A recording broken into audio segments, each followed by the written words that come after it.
Bismillahirrahmanirrahim. Assalamualaikum warahmatullahi wabarakatuh.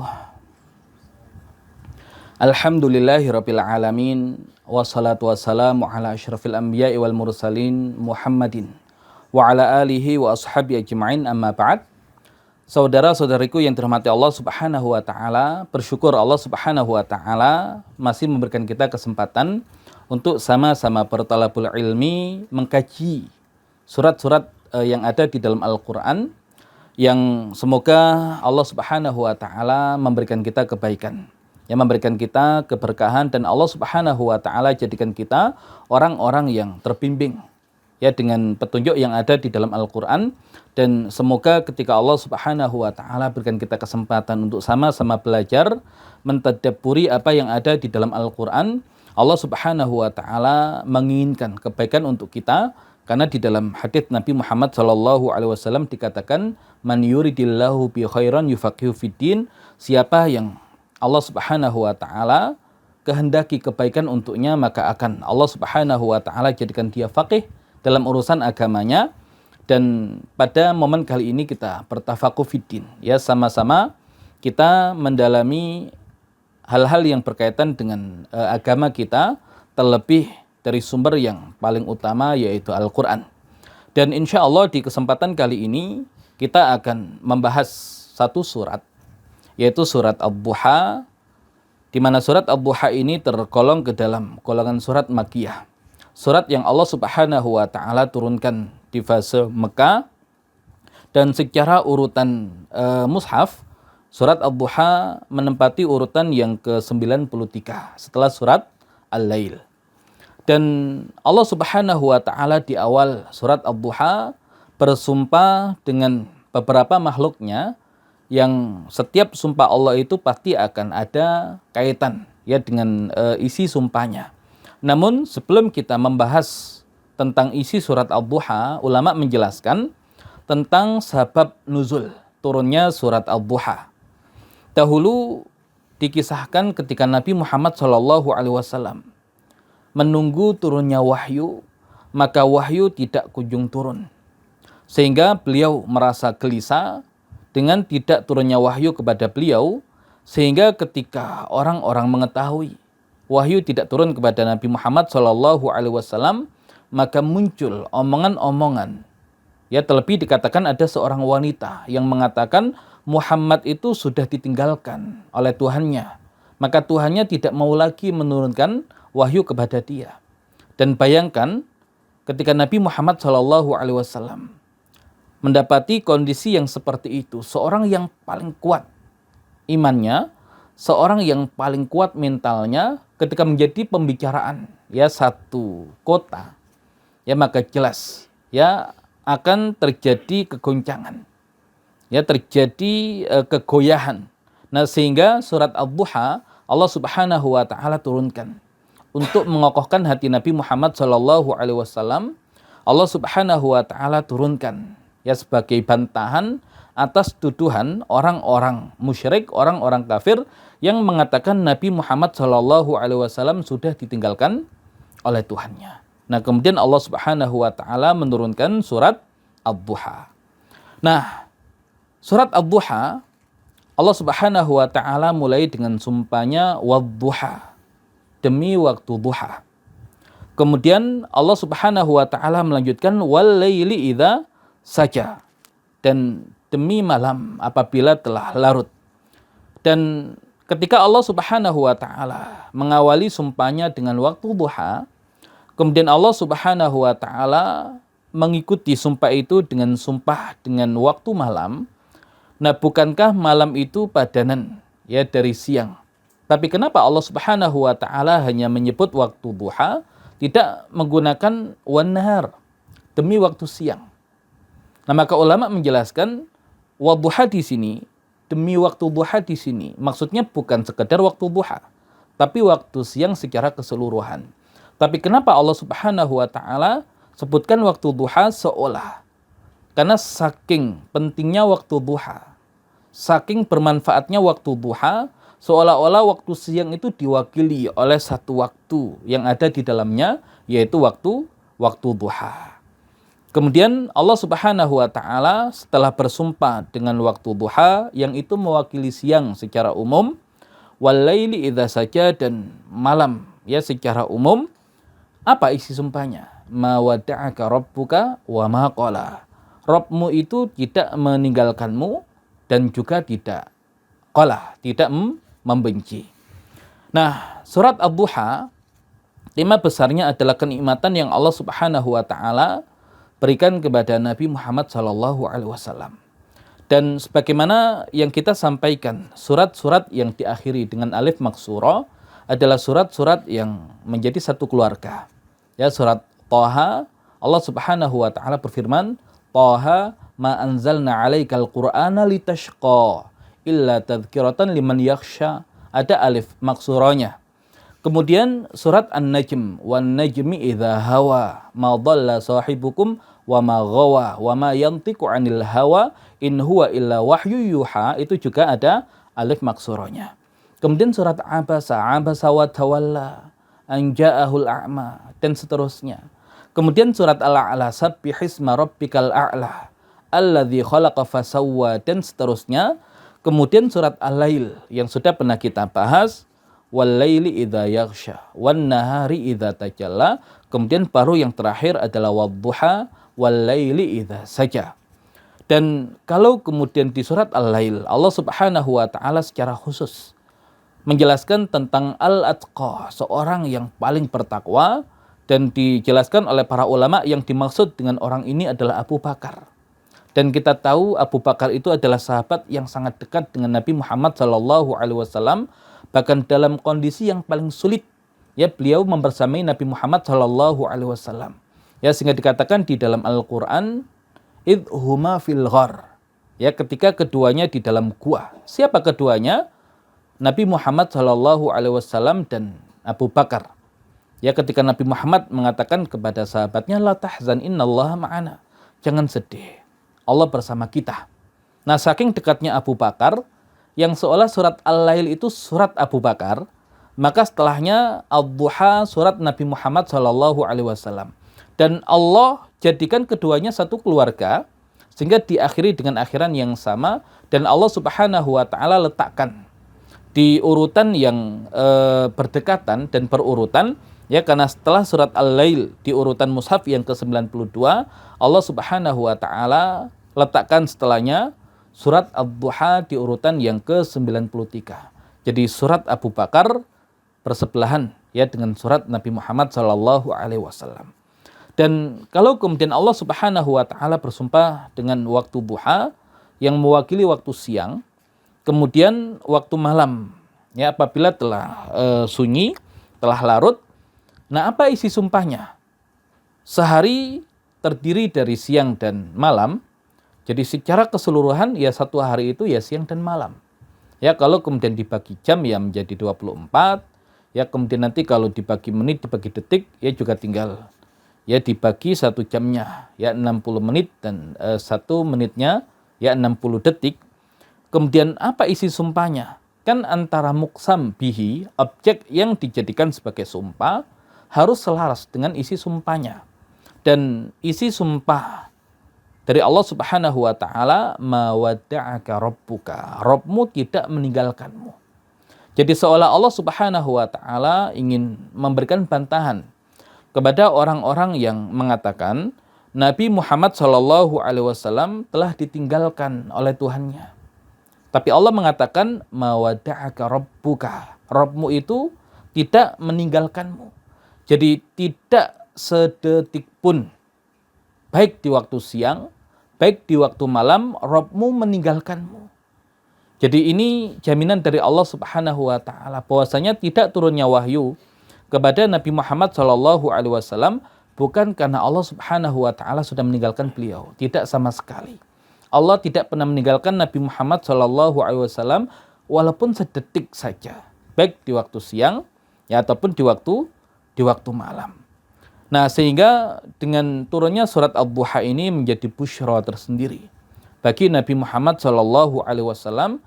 Dan kalau kemudian kita kaitkan ya dengan kondisi hari ini, bayangkan ucapan-ucapan yang sering diulang-ulang. walaupun dia adalah kebatilan, lama-lama akan dipercayai. Ya, lama-lama akan mengganggu psikologi. Bahkan Nabi Muhammad SAW ketika sering tadi dikatakan ditinggalkan oleh Rabbnya, juga akhirnya terpengaruh dengan ucapan itu, sehingga memunculkan kesedihan yang luar biasa. Lah kalau Nabi Muhammad saja bisa merasakan yang demikian disebabkan oleh ucapan-ucapan batil yang sering diulang, ya maka hari ini kalau kemudian kebatilan itu terus disuarakan dan kebenaran hanya diam, ya lama-lama kebatilan itu bisa mendominasi dan seolah-olah yang demikian adalah satu fakta yang benar. Nah maka Allah mengajarkan kepada kita, yang seperti itu harus dibantah. Ya harus dijelaskan yang demikian sesuatu yang tidak benar. Maka Allah Subhanahu wa taala bahkan perlu bersumpah dulu untuk menjelaskan hakikat yang demikian. Ma wadda'aka rabbuka. Rabbmu itu tidak meninggalkanmu. Ya, Rabbmu tidak meninggalkanmu. Tidak sedetik pun, tidak di waktu siang, tidak di waktu malam. Kemudian ditambahkan wa ma qala, dan tidak membenci. Nah, kenapa tidak wa ma qalaka dan tidak membencimu? Kan dia tidak, ya Rabbmu tidak meninggalkanmu, harusnya kan, dan juga tidak membencimu. Kenapa tidak ada tambahan mu di kata qala? Apakah kemudian mengikuti akhiran ayat yang semuanya adalah alif maksurah? Ya tidak demikian. Mungkin kalau orang-orang yang membuat syair, ya mereka hanya peduli ya terhadap irama, ya terhadap sajak, tapi terkadang maknanya ya mereka tidak terlalu perhatikan. Tapi Al-Quran yang menjadi poin utama adalah makna. Walaupun secara redaksi juga luar biasa. Nah, kenapa Allah Subhanahu wa taala tidak mengatakan wa ma qalaka dan Rabbmu tidak membencimu? Karena yang demikian adalah sesuatu yang mustahil. Ya, kata wada itu konotasinya masih umum. Ya, masih umum. Ya, maka seseorang yang meninggalkan, ya kata wada perpisahan, ya tidak selalu konotasinya adalah keburukan. Ya, maka karena konotasinya tidak selalu keburukan, masih Allah Subhanahu wa taala nisbatkan ya dhamir ka yang kembali kepada Nabi Muhammad SAW. Tapi kalau kata qala membenci, nah membenci itu konotasinya negatif. Dan mustahil sesuatu yang negatif itu dikaitkan ya dengan dhamir ka yang kembali kepada Nabi Muhammad SAW. Nah, maka Allah tidak perlu mengatakan wa ma qalaka, tapi wa ma qala. Walaupun bisa dipahami, ya Allah tidak membenci Nabi Muhammad SAW. Dan di sisi yang lain, ketika Allah Subhanahu wa taala tidak menggunakan dhamir ka, maka ada kaidah hadzfu al-ma'mul yufidu al-umum. Penghapusan objek berfaedah pada keumuman. Seolah-olah Allah kemudian mengatakan kepada Nabi Muhammad SAW, dan bahkan ini janji Allah, Rabbmu tidak meninggalkanmu dan juga tidak membenci. Tidak membenci siapa? Tidak membencimu, tidak membenci ajaranmu, dan tidak membenci pengikut yang kemudian mengikuti sunnah-sunnahmu. Maka kalau kemudian kita hari ini berusaha mengikuti sunnah-sunnah Nabi Muhammad SAW, ya kita tidak akan dibenci oleh Allah Subhanahu wa taala. Dan ini barokah ya dari Nabi Muhammad SAW, sehingga siapapun yang terkait dengan beliau, Allah Subhanahu wa taala tidak akan membenci. Nah, sehingga tidak perlu ditambahkan ka agar berfaedah pada keumuman. Nah, ini isi sumpah ya dari surat Ad-Duha. Kemudian Allah Subhanahu wa taala melanjutkan, walal akhiratu khairul laka minal ula, dan kehidupan akhirat itu lebih baik bagimu dibandingkan dengan kehidupan yang pertama, yaitu dunia. Ya, jadi surat yang menjadi keluarga surat Ad-Duha ini ya selalu berbicara tentang kehidupan akhirat dan kehidupan dunia. Al-akhirah dan al-ula, dunia dan akhirat lebih baik ya dibandingkan dengan kehidupan dunia. Kenapa? Karena hakikatnya kehidupan dunia itu hanya ujian. Tapi kehidupan akhirat adalah balasan. Maka siapa yang bisa memaksimalkan untuk menjalani ujian di dunia, ya akan mendapatkan balasan yang terbaik ya di alam akhirat nanti. Nah, sehingga Allah Subhanahu wa taala ketika menjelaskan tentang hakikat waktu, maka ada dimensi akhirat, ada dimensi dunia, dan akhirat itu lebih baik dibandingkan dengan kehidupan dunia. Dan kita tahu ya kehidupan Nabi Muhammad SAW dipenuhi dengan ujian-ujian yang luar biasa. ya beliau lahir dalam keadaan yatim. Kemudian tidak lama sang bunda tercinta juga meninggal. Ya, kemudian kakeknya juga meninggal. Diasuh oleh sang paman dan sang paman pun ternyata sampai meninggal tidak beriman. Ya, banyak hal yang dialami oleh Nabi Muhammad SAW. Ya, namun yang demikian tidak ada masalah. Ya, karena hakikat kehidupan itu bukan kehidupan dunia, tidak ada masalah mengalami kesulitan di dunia asal yang mendapatkan kebahagiaan yang maksimal di alam akhirat di surganya Allah Subhanahu wa taala. Nah, kemudian Allah Subhanahu wa taala menjelaskan, "Wala saufa yu'tika rabbuka fatardha." Dan sungguh Rabbmu akan memberikan kepadamu sehingga kamu ridha. Nah, ini kalau kemudian kita kaitkan ya dengan surat Thaha yang berbicara tentang Nabi Musa alaihissalam. Jadi mana yang lebih tinggi kedudukannya, Nabi Musa alaihissalam atau Nabi Muhammad sallallahu alaihi wasallam? Karena biasanya kalau seseorang itu diminta belajar dari orang lain, maka orang yang dijadikan sebagai contoh pembelajaran lebih baik dibandingkan orang yang belajar. Nah, di dalam Al-Quran banyak kisah-kisah berbicara tentang Nabi Musa. Dan saking banyaknya kisah-kisah tentang Nabi Musa, Allah sampai tidak menjadikan satu surat yang bernama surat Musa. Karena saking banyaknya kisah tentang Nabi Musa, seolah kemuliaan Nabi Musa itu tidak perlu dimunculkan dengan satu surat yang bernama Musa. Cukup dengan kita membaca Al-Quran yang kita dapati banyak kisah Nabi Musa, maka Nabi Musa adalah seorang Nabi yang luar biasa. Nah, namun kalau muncul pertanyaan, siapa yang lebih mulia, Nabi Musa alaihissalam atau Nabi Muhammad sallallahu alaihi wasallam? Maka jelas yang lebih mulia adalah Nabi Muhammad sallallahu alaihi wasallam. Nah, sehingga Nabi Shallallahu Alaihi Wasallam dengan Nabi Musa itu banyak kesamaan. Ya, sama-sama lahir ya dalam keadaan yatim. Ya, sama-sama lahir dalam keadaan yatim. Kemudian juga ketika lahir ya nanti ada musuh. Ya, ada musuh yang siap membunuh. Ya, kalau Nabi Musa nanti ada Fir'aun dan Nabi Muhammad Shallallahu Alaihi Wasallam sebagaimana yang kita ketahui lahir di tahun gajah, di mana pasukan bergajah nanti dipimpin oleh Abraha, dan nanti insya Allah secara lebih mendetail ya kita bahas di surat Al-Fil atau kemudian kita kaitkan dengan surat Asy-Syarah, ya surat yang setelah ya surat Ad-Duha. Baik, ketika terjadi kesamaan antara Nabi Musa dengan Nabi Muhammad SAW, dan banyak kisah Nabi Musa yang menjadi pembelajaran bagi Nabi Muhammad SAW, mungkin sebagian terfikir, jangan-jangan Nabi Musa lebih utama, Nabi Musa lebih mulia. Tidak. Ya, Nabi Muhammad SAW lebih utama. Apa dalilnya? Di keluarga surat Ad-Duha yaitu surat Thaha. Allah Subhanahu wa taala pernah bertanya kepada Nabi Musa, "Wa ma a'jalaka an qaumika ya Musa?" Apa yang menjadikan kamu tergesa-gesa wahai Musa sehingga kamu meninggalkan kaummu? Maka apa jawab Nabi Musa? Qalahum ulai ala athari wa ajiltu ilaika rabbi litardha. Mereka itu kaum yang ada di belakangku. Mereka mengikutiku dan aku bersegera, apa kata Nabi Musa? Ya, aku bersegera kepadamu agar engkau ridha. Jadi makom dan kedudukan Nabi Musa alaihissalam adalah masih mencari keridhaan Allah Subhanahu wa taala. Tapi lihat Nabi Muhammad sallallahu alaihi wasallam. Bahkan Allah sudah ridha kepada Nabi Muhammad sallallahu alaihi wasallam dan Allah berikan pemberian kepada Nabi Muhammad sallallahu alaihi wasallam sampai Nabi Muhammad ridha. Ya, jadi Nabi Musa itu masih berusaha mencari keridhaan Allah, tapi kalau Nabi Muhammad Allah sudah ridha dan Allah kasih pemberian sampai Nabi Muhammad ridha.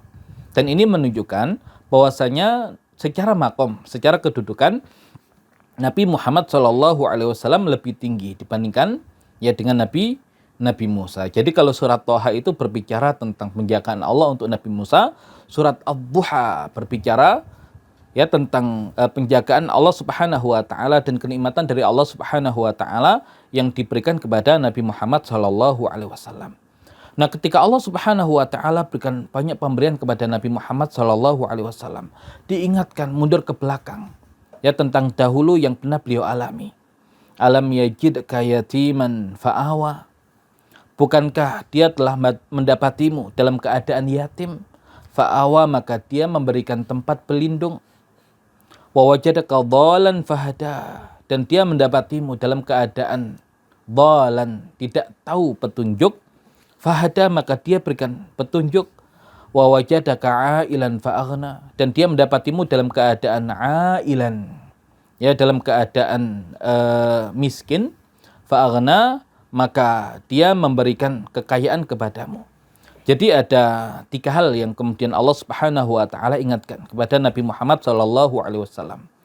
Yang pertama, beliau sebagai seorang yang dahulu yatim. Kemudian Allah Subhanahu wa taala berikan pelindungan. Awa, ya fa'awa. Dan kita tahu Nabi Muhammad sallallahu alaihi wasallam bahkan sudah mendapatkan perhatian dari Allah Subhanahu wa taala sejak beliau di dalam kandungan.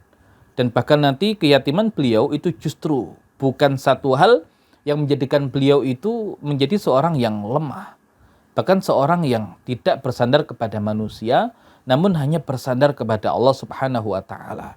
Dan dengan keyatiman beliau, ya beliau bisa merasakan kasih sayang dari orang-orang yang ada di sekelilingnya. Nah, maka kalau Nabi Musa, Allah jadikan setiap orang yang melihat Nabi Musa itu dipenuhi rasa kasih sayang. Pun demikian dengan Nabi Muhammad SAW. Ya, kalau Nabi Musa itu ketika dalam keadaan yatim, kemudian keluarganya dalam keadaan susah. Ya, nanti cara Allah untuk memenuhi kebutuhan Nabi Musa, ya baik kebutuhan keamanan, ya baik kebutuhan secara nutrisi, fisik dan makanan, ya maka nanti kita tahu kisah Nabi Musa yang akhirnya dihanyutkan dan dipungut oleh istri Firaun, dan setelahnya kemudian dirawat, dan ketika dikembalikan kepada sang bunda untuk disusui, ya maka semua kebutuhan Nabi Musa dan keluarganya ditanggung oleh istana saat itu.